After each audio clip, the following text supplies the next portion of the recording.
The Geological Service and the Ministry of Mines of Colombia have reported that more than 1,700 seismic movements have been registered in the last 24 hours in the vicinity of the Nevado del Ruiz volcano. The foreign ministers of Russia and Türkiye, Sergei Lavrov and Mevlut Cavusoglu, held a meeting in Türkiye to discuss peace in Ukraine and the grain distribution agreement. Politicians, lawmakers, and leaders in the Middle East and around the world hold the right-wing Israeli government responsible for prompting a new wave of violence in the region.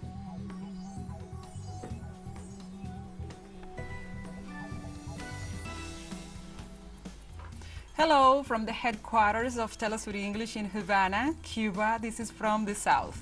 As always, I'm your anchor, Gladys Quesada.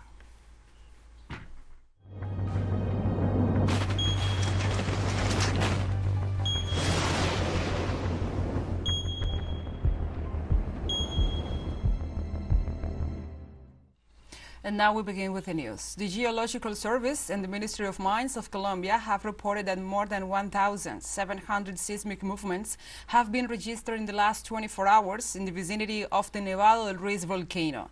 Meanwhile, in the town of Risaralda, evacuations operations continue as the region braces for a possible eruption.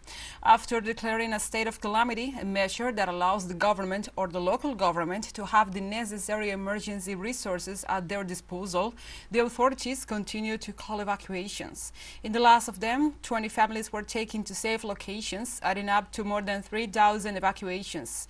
The Nevado del Ruiz has suffered pre-eruptive processes in the last 10 years, but it is best known for the 1985 eruption that left nearly 25,000 dead.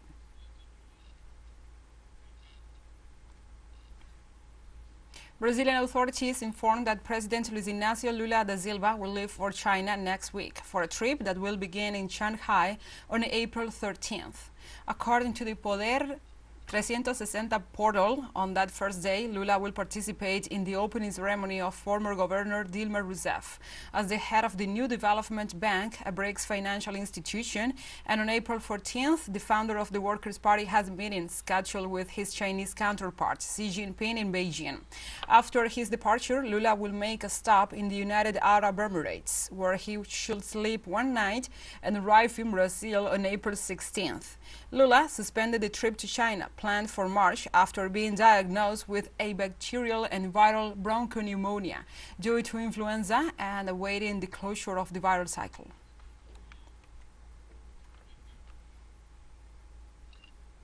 The president of Ecuador, Guillermo Lasso, was notified on Thursday on the beginning of the political trial against him and appointed lawyer Edgar Neira as his representative before the audit committee. Through a statement sent to the audit committee, the president informed that he was notified with a resolution in which this legislative board evoked knowledge of the process. Also, Lasso asked to be informed if the proponents of the impeachment had already determined the facts on which they will base their accusation, according to the ruling of the Constitutional Court. The Indian ruler also requested the starting date of the 10-day term he has to present his evidence. The members of the commission will now have to determine a work schedule and in accordance with the terms established in the law of the legislative function. The audit office should have its report ready in about 30 days. In Chile, a package of laws to control crime is signed and enacted, among them the controversial Naim Retamal law, labeled by social movements as an instrument that validates police repression and persecution. The legislative bill and other 3 initiatives were signed by the President Gabriel Boric. The measure proposes to increase the penalties for crimes committed against officers of the country's different security forces and establishes the concept of legitimate self-defense in the exercise of police duties. The Chilean president also announced an investment of $1.5 billion annually to implement new security measures against crime, after learning of the recent murder of a carabinier officer or an anti-riot officer.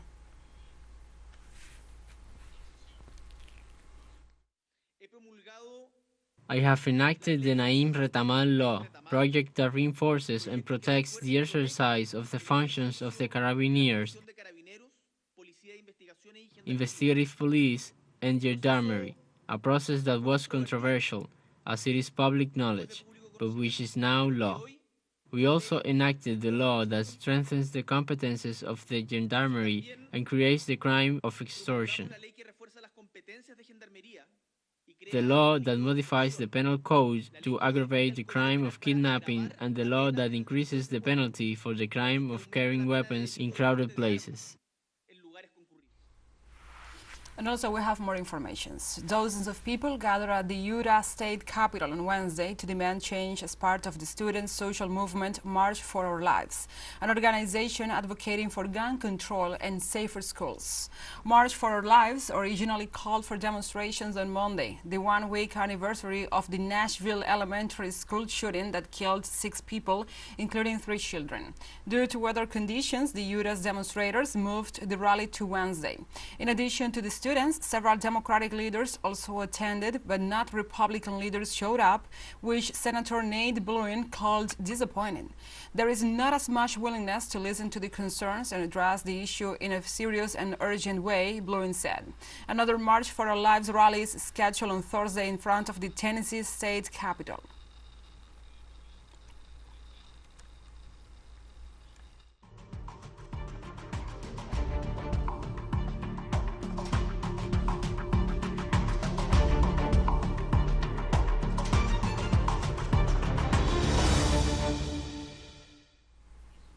Now we move on to other topics. The Peruvian government denied responsibility in the death of 6 young soldiers crossing the Ilave River, which occurred a month ago. The defense minister, Jorge Chavez Cresta, denied any type of responsibility of the state for the events occurring in the midst of the repression and the anti-government protests. These events have sparked controversy because the deceased military personnel were obeying orders from army superiors, according to the version of the eyewitnesses. The government position causes dissatisfaction in the collectivity and other governmental entities, so the possibility of a motion of censure against Minister Chavez Cresta is being evaluated.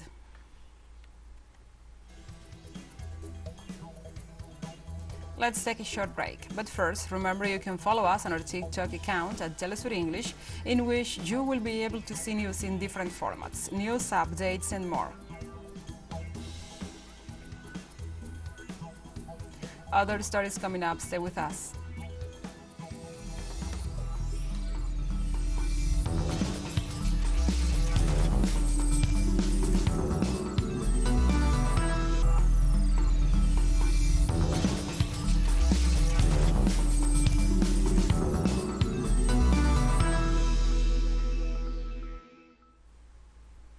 Welcome back. On Thursday, French demonstrators staged yet another day of protests and strikes against President Emmanuel Macron's pension reform.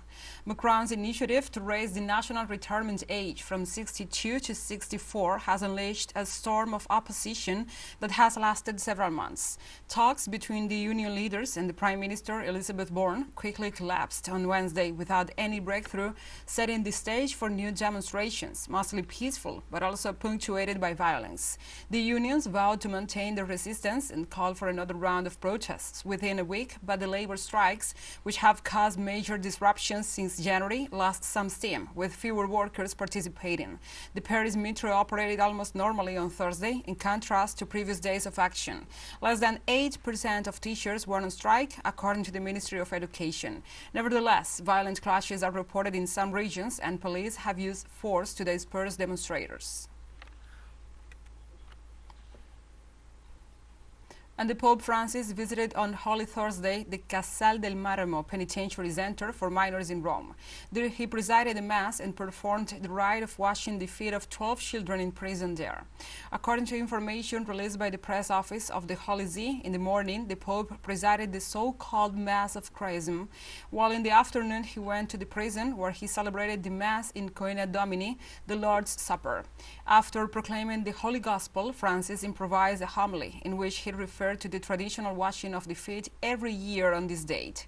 About 70 faithful, including young prisoners and prison workers, attended the Mass in the chapel of the prison, and then, in the traditional rite, the Pope washed the feet of the 12 children, to whom he also shook hands as a sign of good wishes for the future and addressed them words of encouragement.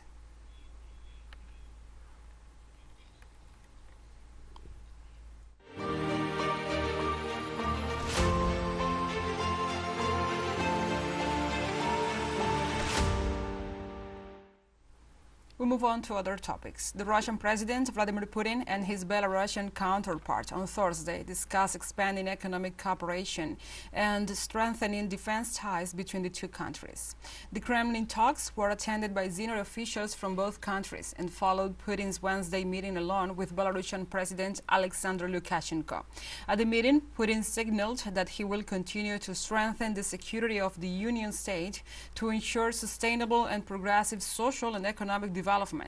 Last month, Putin declared that his country planned to station some of its tactical nuclear weapons in Belarus. The announcement was Moscow's response to the United Kingdom's announcement to supply Ukraine with ammunition, including armor-piercing shells containing depleted uranium. The beginning of work on the Union State security concept that we have put on the media's agenda and discussed today is of great significance. These documents will include fundamental tasks of our cooperation amid growing tensions outside the borders of our countries and amid sanctions and the informational war unleashed against us. Naturally, it is worth working substantively on strategy plans. We will continue further strengthening to the security of the Union State in order to guarantee sustainable and progressive social and economic development. And the foreign ministers of Russia and Türkiye, Sergei Lavrov and Mevlut Cavusoglu, held a meeting in Türkiye on Friday, where they discussed issues related to peace in Ukraine and the grain distribution agreement. The head of the Russian diplomacy has declared that the peace talks in Ukraine will be possible only under a new world order and a new approach, without disregarding the alternatives for the continuation of the grain agreement and all the efforts that the peace requires. The head of Russian diplomacy reiterated that peace talks can only take place if Russian interests are taken into account. Minister Lavrov insisted that this will be the principles on which a new world power and order will be founded.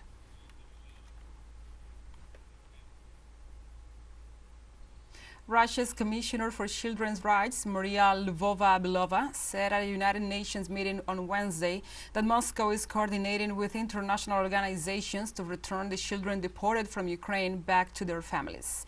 The Russian commissioner said by video link that since the beginning of the Russian military operation in Ukraine, Russia has taken in more than 5 million Ukrainians, including 730,000 children who came with parents, relatives, or legal guardians. Lvova-Belova said that some 2,000 children who came from orphanages, about 1,300 have been returned to their original institutions. 400 were sent to Russian orphanages and 358 were placed in foster homes.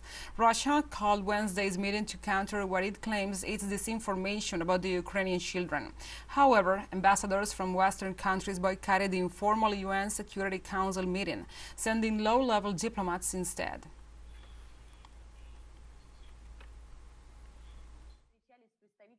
We've met with representatives of UNICEF, the UN High Commissioner for Refugees, the International Committee of the Red Cross, and we provide all available information about the situation with children. We explain the situation about the organization of their life. Now, we're coordinating efforts with the Red Cross and reunification, but, unfortunately, there is no official cooperation through official channels with Ukraine. Although we are ready to work with the relevant bodies, we have not received a single request yet from their side, only completely unfounded accusations in the media and social media. And TeleSUR English continues to grow. You can now tune in from 33 different African countries using StoreSat. Dial 461 and enjoy your Latin American alternative broadcast. One final short break and we'll be right back. Stay with us.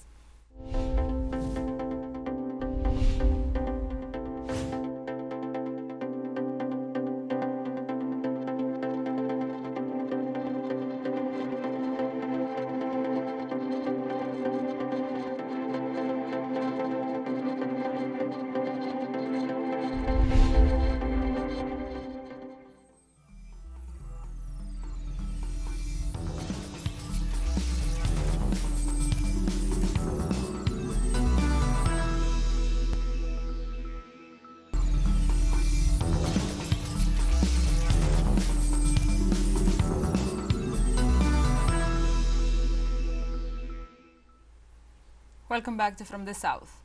Politicians, lawmakers, and leaders in the Middle East and around the world hold the right-wing Israeli government as responsible for the latest violence escalation against the Palestinian people and Lebanon. The violence exercised by the occupier against the Palestinian population, which this Thursday broke all the rules by once again violating the Al-Aqsa Mosque, one of the holiest places for Muslims, has spread to other territories in Palestine and Lebanon. A heavy exchange of rockets, as well as new assaults on the mosque and raids on the settlements, in addition to the bombardment of southern Lebanon, are the result of the policies of Prime Minister Benjamin Netanyahu, who many believe has tried to cover up the political and institutional crisis in his country by attacking the Palestinian people.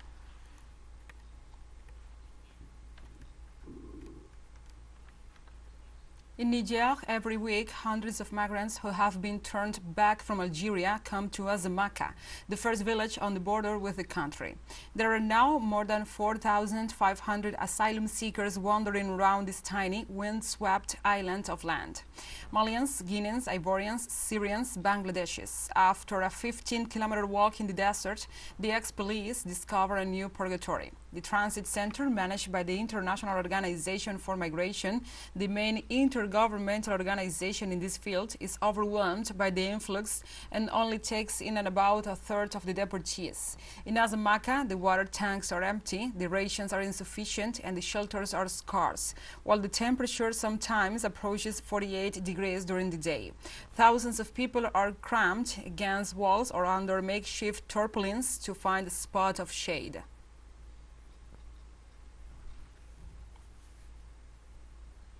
In the Central African Republic, the first group of soldiers arrived in the capital after the rebel captors had released them. According to local media, the 10 soldiers were received on Thursday by ministers and the Army's chief of staff at the airport of Bangui. Local authorities informed that rebels will release 9 more officers in the next few weeks. These liberations were the result of mediations between the executive and members of the coalition of Patriot Group, whose main focus was the considerable losses suffered during the capture of the Central African troops last February in the north of the country.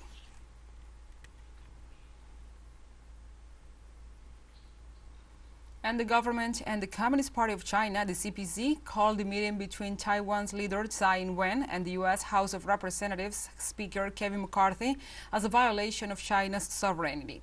The Ministers of Foreign Affairs and Defense, the National People's Congress, the Office on Islands Affairs of the CPC Central Committee, and the Beijing Embassy in the United States issued statements strongly protesting the meeting on Wednesday.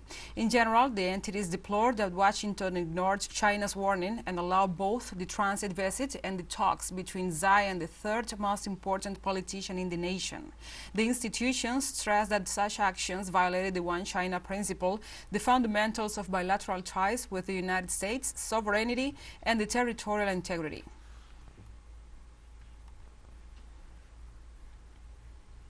Zimbabwe's Vice President and Health Minister Constantino Chiwenga announced that the government intends to introduce a law that will make it illegal for other nations to recruit its health workers. The move aims to prevent the loss of valuable healthcare professionals to other countries, which has been a long-standing issue for Zimbabwe's healthcare system. Chiwenga said that the loss of healthcare professionals is comparable to human trafficking and announced stricter penalties for those who deprive the nation of its human capital. According to local media, more than 4,000 nurses and doctors have left Zimbabwe since February 2021, the UK's National Health Service being the most attractive destination, as wages are far higher than those paid back home. And we have come to the end of this news brief. But remember, you can find these and many other stories on our website at telesurenglish.net. And also, if you feel so inclined, please join us on social media for all the latest news. We are on Facebook, Twitter, Instagram, Telegram, and TikTok. For TeleSUR English, I'm your anchor, Gladys Quesada. Thank you for watching.